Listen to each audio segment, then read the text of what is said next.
Hello everyone, welcome to my channel Data G and welcome back to my Power BI interview series and I hope आप पिछली सारी video को enjoy कर रहे होंगे and informative things आप यहाँ से लर्न कर रहे होंगे और मैं ट्राई कर रहा हूँ कि अच्छे से अच्छी वीडियो बनाऊँ ताकि जो आपको इन्फॉर्मेशन दे आपकी हेल्प करे इंटरव्यू क्रैक करने में और आपको कोई प्रॉब्लम ना आए।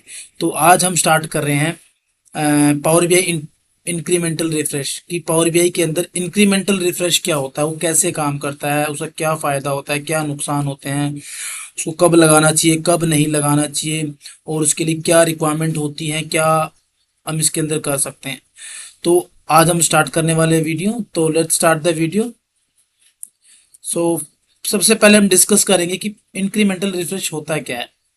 Incremental refresh the only the recent or change portion of your data instead of entire data set। मतलब अगर आपके पास फॉर एग्जांपल 100 मिलियन डेटा है और आप 100 मिलियन डेटा को रिफ्रेश करोगे ना तो वो टाइम लेगा प्रोसेस होने में और लोड आएगा मेमोरी के ऊपर। बट अगर हम इंक्रीमेंटल रिफ्रेश लगाएंगे तो वो क्या करेगा, जो भी आपका डेटा है फॉर एग्जांपल 100 मिलियन डेटा है और उसमें से कुछ डेटा ही फॉर एग्जांपल 1000 रो ही चेंज हुई है बैकएंड के अंदर, तो वो उस 1000 रोज को ही चेंज करेगा instead of entire data set. 100 million को रिफ्रेश करने की बजाय वो सिर्फ 1000 रोज को ही रिफ्रेश करेगा, जिससे क्या होगा, रिफ्रेश फास्ट हो जाएगा, टाइम बच जाएगा, मेमोरी पे लोड कम आएगा।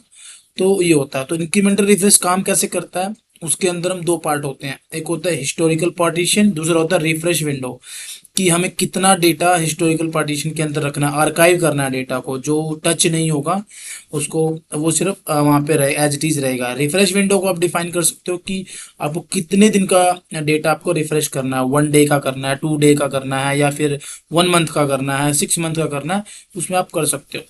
तो इस तरह से ये रिफ्रेश काम करता है। तो इसका हम यूज़ क्यों करते हैं इंक्रीमेंटल रिफ्रेश का?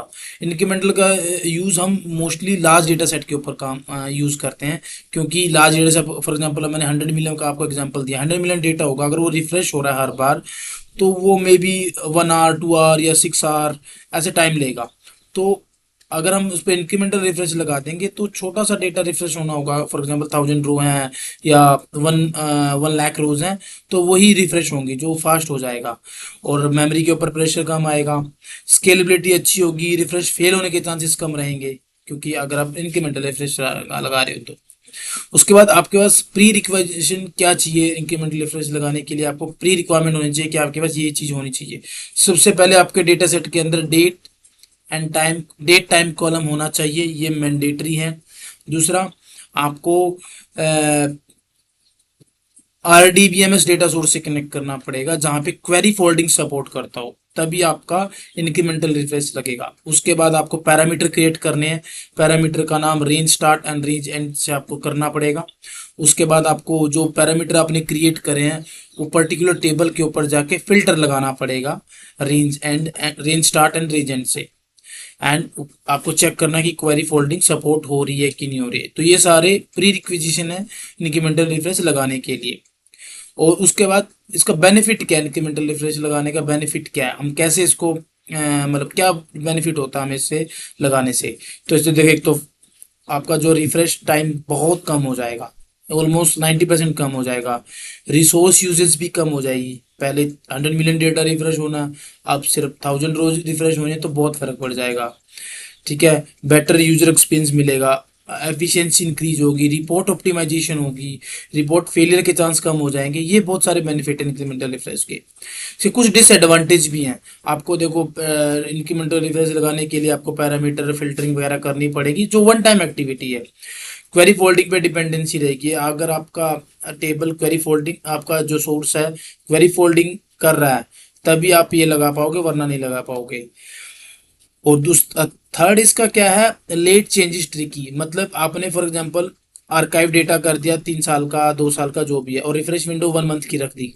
फॉर एग्जांपल आपको 1 मंथ क्रॉस हो गया, आपने 1 अगस्त से 31 अगस्त तक की आपने रखी है, ठीक है। और क्या बोलते हैं, एक और डिसएडवांटेज है, जब आप इंक्रीमेंटल रिफ्रेश लगाओगे तो पूरा डेटा सेट एक बार में रिफ्रेश, फर्स्ट टाइम पूरा इंटायर डेटा सेट रिफ्रेश होगा। एंड वन मोर डिसएडवांटेज कि जब आप इंक्रीमेंटल रिफ्रेश लगा दोगे तो आप पावर बीआई सर्विस से पीवीएक्स फाइल डाउनलोड नहीं कर पाओगे। आपको इंक्रीमेंटल रिफ्रेश क्लोज करना पड़ेगा, तभी आप पीवीएक्स फाइल डाउनलोड कर पाओगे, वरना नहीं कर पाओगे।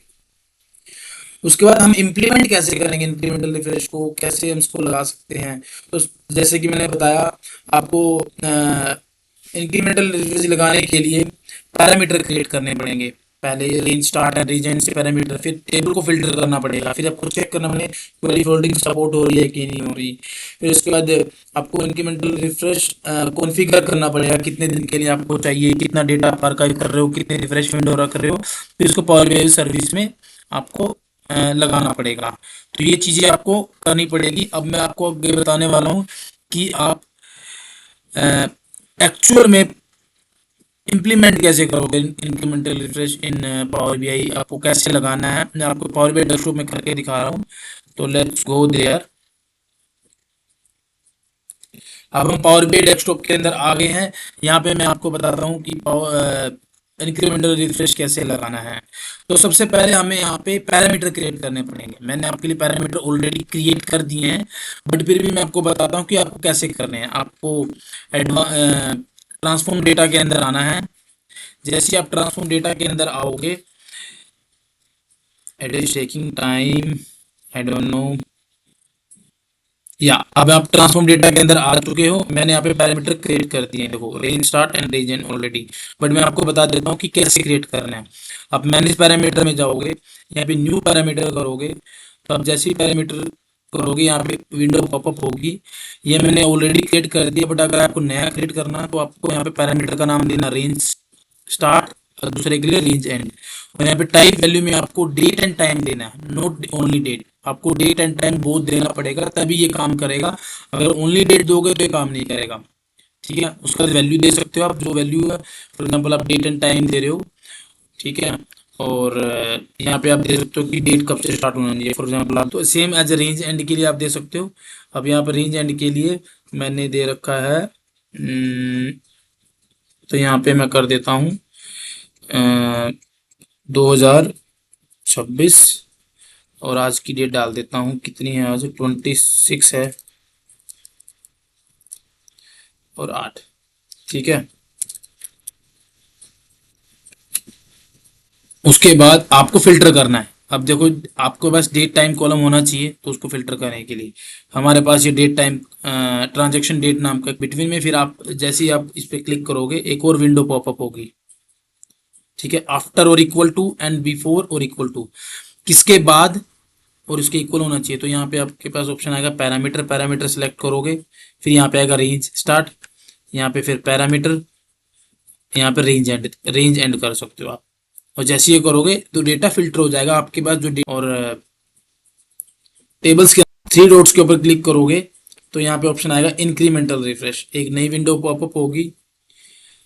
ठीक है, अगर आपने पैरामीटर क्रिएट नहीं करे तो आपके पास ऐसा मैसेज आएगा, देखो before you can set up incremental refresh you need to set up a parameter. अब मैं टेबल सेलेक्ट करूंगा, मैंने पैरामीटर क्रिएट कर लिया और अप्लाई किसके हुए, ट्रांजेक्शन टेबल पे। तो ट्रांजेक्शन में जैसे सिलेक्ट करूंगा तो नहीं आएगा। उसके बाद इसको ऑन कर देंगे। इसके बाद आपके पास वैल्यू आएगी आर्काइव डेटा शेयरिंग, आप कितना डेटा आर्काइव करना चाहते हो। फॉर एग्जाम्पल मेरे को ना 2 साल का करना है, तो यहाँ पे मैं 2 लिखूंगा। अब यहाँ पे वैल्यू 2 दिन का, 2 मंथ का, 2 क्वार्टर का, 2 ईयर्स का, तो मैं 2 साल का कर रहा हूँ। तो देखो यहाँ पे 2 साल का हो गया। ठीक है, अब इंक्रीमेंटल रिफ्रेश आपका मंथ, अब मंथ वाइज चल रहा है, तो ये इसलिए जुलाई से लेके और पिछले 2 साल का ले रहा है, तो जनवरी से लेके अभी तक का 2 साल का डेटा ये इंक्लूड कर रहा है, और 1 मंथ का रिफ्रेश हो रहा है। यहाँ पे मैं अगर डेज दूंगा तो डेज का हिसाब आ जाएगा इधर। अगर मैं इसको देखो यहाँ पे डेज करूंगा तो डेज के हिसाब से आ जाएगा। देखो 2 दिन का है, मंथ करता हूँ तो मंथ के हिसाब से आएगा देखो, और ईयर करता हूं तो ईयर के हिसाब से आ जाएगा। ठीक है, डेज में कर सकता हूं, मंथ डेज। अब पावर बीआई के अंदर एक और फीचर आया कि आप डायरेक्ट क्वेरी के अंदर भी इंक्रीमेंटल रिफ्रेश लगा सकते हो, बट आपके पास प्रीमियम लाइसेंस होना चाहिए, उसके अलावा नहीं। उसके बाद दूसरा ऑप्शन आता है कि ओनली रिफ्रेश कंप्लीट मंथ, कि मंथ अगर आपने मंथ का लगाया तो यहाँ पे अगर ये क्लिक करोगे तो मंथ का पूरा कंप्लीट होने के बाद ही रिफ्रेश वाला डेटा दिखेगा आपको। और डिटेक्ट डेटा चेंजेस में क्या है, ये देखो, अब मैं देखो यहाँ पे क्लिक कर रहा हूँ ओनली रिफ्रेश कंप्लीट मंथ, तो ये अभी हमें 31 मंथ तक का ही दिखाएगा, मतलब सॉरी 31 जुलाई तक का दिखाएगा। आगे वाला डेटा रिफ्रेश नहीं, मतलब दिखाएगा बट रिफ्रेश होगा नहीं होगा वो गारंटीड नहीं है ये। ठीक है, और जैसे ही अगस्त खत्म हो जाएगा, सितंबर स्टार्ट होगा तो अगस्त तक का दिखाएगा। बट अगर इसको अनक्लिक करोगे तो आपको क्या नाम ये रिफ्रेश विंडो रहेगी और डेटा आज तक का दिखाएगा। और डिटेक्ट डेटा चेंजेस में क्या होगा, अगर आपकी जो भी डेट कॉलम है अगर वो चेंजेस हो रही है, फॉर एग्जांपल आज 26 है और अभी 11:29 हुए हैं, और अगर उसके बाद 26 को ही उसको टाइम लगा कि टाइम है अभी 5 बज के शाम को, तो चेंजेस डिटेक्ट हो रहे हैं उस कॉलम के अंदर, तो डेटा को रिफ्रेश कर देगा। इस वे में इसको रिफ्रेश कर सकते हैं और उसके बाद रिपोर्ट को पावर बीआई सर्विस के अंदर पब्लिश कर दो। तो आज की वीडियो में इतना ही, एंड आई होप आपको कंटेंट इन्फॉर्मेटिव लगा होगा, आप इस वीडियो से कुछ सीख के जा रहे होंगे। तो please do like, comment and share the video, and also don't forget to subscribe the channel. Thank you so much. Have a great day.